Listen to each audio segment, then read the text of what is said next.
Everyone, অনেক দিন পর বৌসোনা চলে এলো একটা ছোট্ট মিনি ব্লগ নিয়ে। তো যাই হোক, এটা হচ্ছে আমার ভাইয়ের মেয়ের অন্নপ্রাশনের মিনি ব্লগ। সেদিন গিয়েছিলাম, ভিডিওটা দিতে পারিনি, সেটা ছিল গত সানডে। তা যাই হোক, তাই আজকে ভিডিওটা আমি দিলাম। ভালো লাগলে একটা লাইক কমেন্ট শেয়ার করে দিও। তো দেখো, এখানে সাজানো গোছানো হচ্ছে। আমরা ঢুকে পড়লাম, তখন বাজে ঠিক 12টা। তা এর আগে অনেক প্রোগ্রামই হয়ে গেছে, জল ভরা, আরও বুড়ি পুজো টুজো অনেক কিছু হয়ে গেছে, সেগুলো আমি পাইনি কিছু। তা যেতটুকু পেয়েছি ততটুকুই শেয়ার করছি। দেখো কত সুন্দর করে ফুলের গেট টেট সাজানো হয়েছে।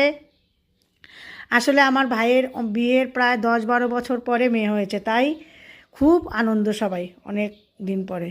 যাই হোক, সবাই ভীষণ খুশি।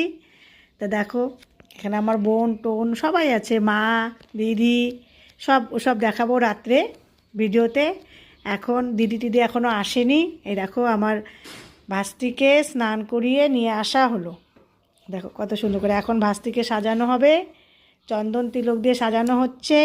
ড্রেস নিয়ে আসা হয়েছে বেনারসি, এটা পরিয়ে এখন আমরা এখানে একটা মন্দির আছে মদনমোহন বাড়ি, সেখানে যাব দর্শন করতে। ঘরে আগে মুখে প্রসাদটা দিয়ে নিব, দিয়ে নিয়ে তারপরে আমরা সেখানে মুখে প্রসাদ দিতে যাব।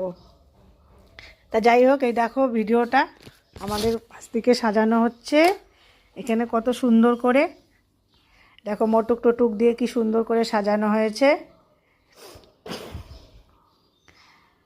অনেক লোকজন আছে, ভাস্তি, বোন, দিদি, মা সবাই আছে এখানে। এই দেখো মুখে প্রসাদ দিচ্ছে গুরুদেব। এখন আমরা চলে যাচ্ছি মদনমোহন মন্দিরে। এই দেখো, আমি, ভাইয়ের বউ, দিদি, পুক্কু সোনাটা নিয়ে আমরা মদনমোহন মন্দির দর্শন করতে চলে যাচ্ছি। সেখানে দর্শন করে আবার বাড়িতে আসব। বাড়িতে এসে রেস্ট নিয়ে আবার প্রোগ্রাম হচ্ছে রাত্রে। তা এখন হচ্ছে দিনের পর্বগুলো তোমাদের সঙ্গে একটু শেয়ার করলাম। যদি ভালো লাগে লাইক কমেন্ট একটু শেয়ার করে দিও প্লিজ। এই দেখো মদনমোহন বাড়ি, এটা আমাদের এখানে ভীষণ জাগ্রত, অনেকেই নাম শুনেছ মদনমোহন বাড়ির, খুব সুন্দর।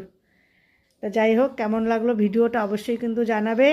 আর আমার ভাস্তিটাকে সবাই একটু আশীর্বাদ করো। এখন বাড়ি চলে যাচ্ছি, চলো এখনকার মতন এখানেই, পরের ভিডিওতে আবার দেখা হবে, টাটা।